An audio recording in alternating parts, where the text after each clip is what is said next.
जय हिंद everyone. Welcome to online class of Shri Ram public school.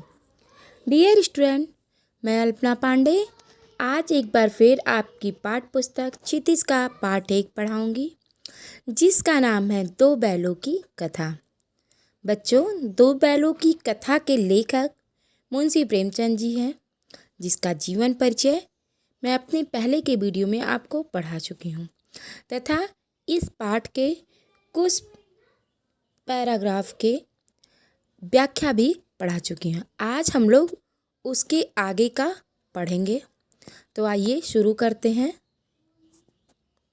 बच्चों, हीरा और मोती की रस्सी जब उस छोटी लड़की ने खोल दिया, ठीक है, तो उसने फिर चिल्लाया, फुफ्फा वाले बैल भागे जा रहे हैं, दादा फुफ्फा वाले बैल भागे जा रहे हैं। इसके आगे हम लोग पढ़ते हैं, ठीक है। तब गया हड़बड़ा कर भीतर से निकला और बैलों को पकड़ने चला। वे दोनों भागे, गया ने पीछा किया और भी तेज हुए। गया ने शोर मचाया, फिर गांव के कुछ आदमियों को भी साथ लेने के लिए लौटा। दोनों मित्र को भागने का मौका मिल गया। सीधे दौड़ते चले गए, यहाँ तक कि मार्ग का ज्ञान ना रहा। जिस परिचित मार्ग से आए थे उसका यहाँ पता ना था। नए नए गांव मिलने लगे। तब दोनों एक खेत के किनारे खड़े होकर सोचने लगे, अब क्या करना चाहिए। जब हीरा और मोती की रस्सी छोटी लड़की ने खोल दिया तो दोनों भागे, और जब वो दोनों भागे तो गया हड़बड़ा कर यानी जल्दीबाजी में भीतर से यानी अंदर, भीतर का अर्थ होता अंदर, अंदर से निकला और बैलों को पकड़ने के लिए चला। वे बैल दोनों जो थे, हीरा और मोती, बहुत तेजी से भागे थे। गया भी उनका पीछा किया था। बैल और भी तेज हुए, ठीक है। गया ने शोर मचाया, शोर मचा के वह गांव के लोगों को बुलाने लगा। गांव के कुछ आदमियों के साथ लेने के लिए लौटा। गांव के कुछ आदमी को लेकर गया हीरा और मोती को पकड़ने के लिए चला। दोनों मित्र को भागने का अच्छा सा मौका मिल गया था। वह सीधे ही दौड़ते चले गए और वे इतनी तेजी से दौड़े थे कि उन्हें मार्ग का अर्थ होता रास्ता, उन्हें रास्ते का ज्ञान भी नहीं रहा। जिस परिचित रास्ते से वे आए थे उसका यहाँ कोई पता नहीं था। यहाँ पे उन्हें नए नए गांव मिलने लगे। जब उन्हें नए नए गांव मिलने लगे तब दोनों बैल क्या किए, एक खेत के किनारे खड़े होकर सोचने लगे कि अब उन्हें क्या करना चाहिए, क्योंकि उन्हें अपने घर का रास्ता तो मिल नहीं रहा था। हीरा ने कहा, मालूम होता है राह भूल गए। फिर हीरा ने क्या कहा मोती से, लग रहा है, मालूम हो रहा है यानी लग रहा है हमें कि राह यानी रास्ता हम भूल गए। तुम भी बेतहाशा भागे, वहीं उसे मार गिराना था। इस पर मोती ने कहा कि तुम भी बेतहाशा यानी बिना होश गंवाए, ठीक है, भागते चले आए, वहीं गया को मार के गिरा देना चाहिए था। उसे मार गिराते तो दुनिया क्या कहती है, वह अपना धर्म छोड़ दे, लेकिन हम अपना धर्म छोड़ दें। हीरा जो कि बहुत समझदार था, वह मोती की बात पे कहता है कि अगर मैं उसे वहीं मार गिराता तो इस दुनिया के, इस संसार के लोग क्या कहते हैं। एक प्रश्न का यह, अगर गया अपना धर्म छोड़ दे रहा है, मनुष्य अपना धर्म छोड़ दे रहा है, तो क्या हम पशु होकर भी अपना धर्म छोड़ दें। मतलब मनुष्य अपना धर्म छोड़ दे गया अपना, लेकिन हमें अपना धर्म नहीं छोड़ना चाहिए। दोनों भूख से व्याकुल हो रहे थे। खेत में मटर खड़ी थी, चरने लगे। रह रह कर आहट ले लेते, कोई आता तो नहीं है। दोनों बैल भूख से व्याकुल थे, परेशान थे, ठीक है। खेत में वहाँ पे एक खेत था जहाँ पे मटर था। दोनों बैल उस मटर को खाने लगे, चरने लगे यानी खाने लगे। रह रह कर वे आहट भर लेते थे और इधर उधर देख ले रहे थे कि कोई आ तो नहीं रहा है। जब पेट भर गया, दोनों ने आज़ादी का अनुभव किया तो मस्त होकर उछलने कूदने लगे। पहले दोनों ने डकार ली, फिर सींग मिलाए और एक दूसरे को ठेलने लगे। मोती ने हीरा को कई कदम पीछे हटा दिया, यहाँ तक कि वह खाई में गिर गया। तब उसे भी क्रोध आया, संभल कर उठा और फिर मोती से मिल गया। मोती ने देखा खेल झगड़ा हुआ चाहता है तो किनारे हट गया। जब दोनों बैल मटर खाने लगे और उनका मटर खा के जब पेट भर गया तो दोनों ने आज़ादी का अनुभव किया, यानी स्वतंत्र होने का अपने आप में अनुभव किया और फिर मस्त होकर खुशी से उछलने कूदने लगे। पहले दोनों ने डकार ली, यानी वो खाना खाए थे पेट भर के तो डकार लिए। फिर दोनों ने क्या किया था, सींग मिलाया था और एक दूसरे को ठेलने लगे थे, यानी कोई आगे से ठेलता था हीरा तो मोती पीछे से। तो इस तरीके से दोनों एक दूसरे को धक्का देने लगे। ठेलने का अर्थ होता है धक्का देने। मोती ने हीरा को इतना धक्का दिया था कि वह कई कदम पीछे हट गया था, यानी कई कदम पीछे चलता चला गया था। इतना मोती ने हीरा को धक्का दिया और इतना ज़्यादा पीछे हटा कि वह खाई में भी गिर गया। चूँकि हीरा समझदार था, उसे गुस्सा नहीं आता था, मोती क्रोधी था, उसे गुस्सा आता था। लेकिन जब हीरा खाई में गिर गया तो उसे भी क्रोध आया और वो उस क्रोध यानी गुस्सा आ गया। वह संभल कर उठा और फिर मोती से मिल गया, यानी मोती को ठेलने के लिए आगे बढ़ा। और मोती ने जब देखा कि खेल झगड़े में बदलता चला जा रहा है तो वह तुरंत किनारे पे हट गया, यानी वह ठेलने के लिए फिर आगे नहीं बढ़ा। अरे यह क्या, कोई सांड दौड़ता चला आ रहा है। हाँ, सांड ही है। वह सामने आ पहुंचा। दोनों मित्र बंगले झांक रहे हैं। सांड पूरा हाथी है। उससे भिड़ना जान से हाथ धोना है, लेकिन ना भिड़ने पर भी जान बचती नहीं नजर आती। इन्हीं की तरफ आ भी रहा है। कितनी भयंकर सूरत है। मोती ने मूक भाषा में कहा, बुरे फंसे, जान बचेगी, कोई उपाय सोचो। हीरा ने चिंतित स्वर में कहा, अपने घमंड में भूला हुआ है, आरजू बिनती ना सुनेगा, भाग क्यों ना चले। जब उन्होंने मतलब अपने झगड़े से हटा मोती, तब उसने देखा कि एक सांड था जो डौंकता हुआ चला आ रहा था, यानी हुंकार भरता हुआ चला आ रहा था। हाँ, वह सांड ही था और वह सामने आ ही पहुंचा था, यानी हीरा और मोती के सामने वह सांड चला आया था। दोनों मित्र बंगले झांक रहे थे। दोनों मित्र इधर उधर देखने लगे। सांड जो था वो क्या था, पूरा हाथी जैसा था, यानी जैसे हाथी खूब बड़ा सा होता मोटा सा, वैसे सांड भी था। दोनों बैल सोचने लगे, अगर उस सांड से भिड़ा जाए तो अपने जान से हम हाथ धो बैठेंगे, यानी हमारी मृत्यु निकट ही रहेगी। लेकिन ना भिड़ने पर, यानी उस सांड से लड़ाई ना करने पर भी उनकी जान बचती नज़र नहीं आती थी, क्योंकि वह इन्हीं की तरफ चलता चला आ रहा था और उसकी जो सूरत थी सांड की, वह भी जो है बहुत ही डरावनी थी, बहुत ही भयंकर थी, यानी बहुत ज़्यादा डरावनी थी सूरत, यानी चेहरा। उस समय मोती ने मूक भाषा में, अपनी भाषा में हीरा से कहा, बहुत बुरे फंस गए हैं, जान बचेगी क्या, कोई उपाय सोचो। यानी मोती ने हीरा से जान बचाने के लिए कोई उपाय सोचने के लिए कहा। तब हीरा ने बहुत ही चिंतित स्वर में कहा, अपने घमंड में, यानी सांड को कहा, सांड अपने घमंड में भूला हुआ है। अगर हम उसे आरजू विनती करेंगे कि वह हमें छोड़ दे, प्रार्थना करेंगे कि वह हमें छोड़ दे, ना मारे, तो भी वह सुनेगा नहीं, क्योंकि वह बहुत घमंडी दिख रहा है। सांड को उसने घमंडी बताया है। तो मोती कह रहा है, भाग क्यों ना चले, यानी यहाँ से हम भाग चलते हैं।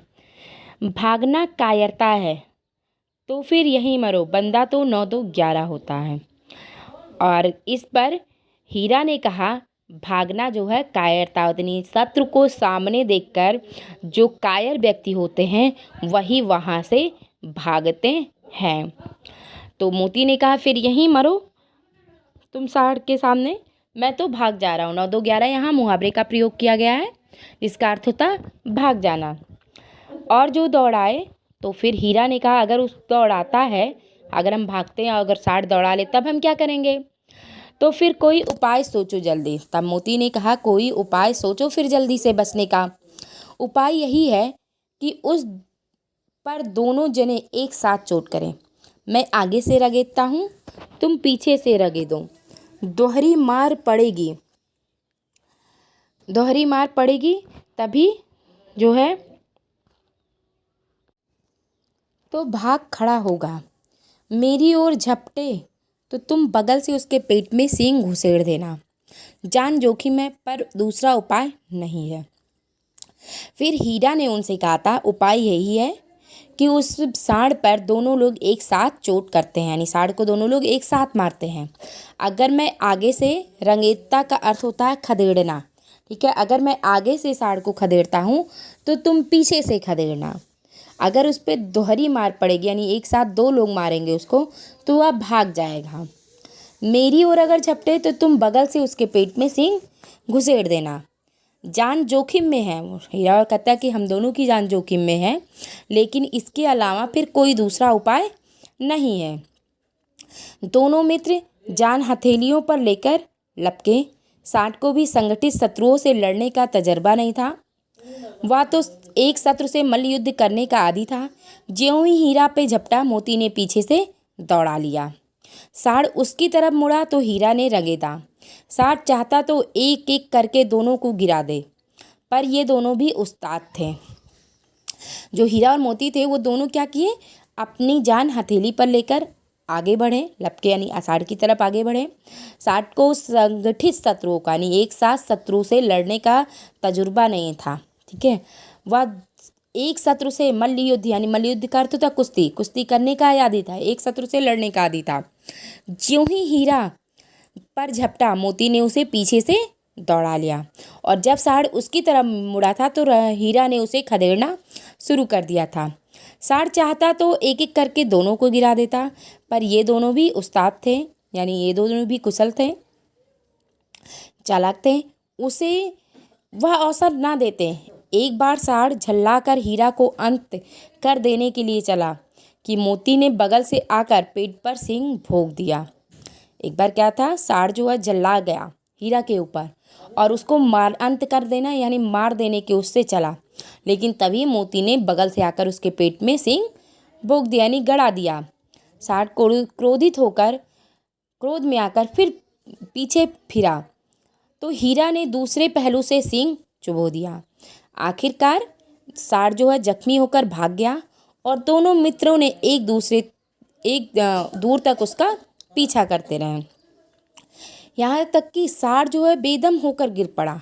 तब दोनों ने उसे छोड़ दिया, यानी जब दोनों ने सांड को जख्मी कर दिया तो सांड वहाँ से भागा और फिर दोनों मित्रों ने उसका पीछा किया और इतना ज़्यादा उसको वो बेदम कर दिया था, बिना दम के कर दिया था कि सांड लास्ट में अंतिम में गिर गया। और जब वह गिर गया तो दोनों मित्रों ने उसे छोड़ दिया, क्योंकि गिरे हुए शत्रु पर प्रहार करना नीति के विरुद्ध होता है, ठीक है।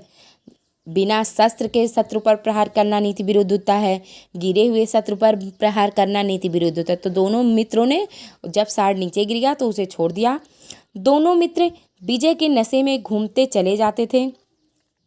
मोती ने अपनी सांकेतिक भाषा में कहा, मेरा जी तो चाहता था कि बच्चा को मार ही डालूं।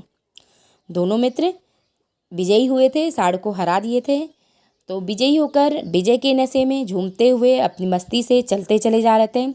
मोती ने अपने सांकेतिक भाषा में कहा हीरा से कि मेरा मन चाहता था कि मैं सांड के बच्चे को मार ही डालूं, यानी जो सांड था उसको यहाँ बच्चा बोला गया, उसको मार डालूं।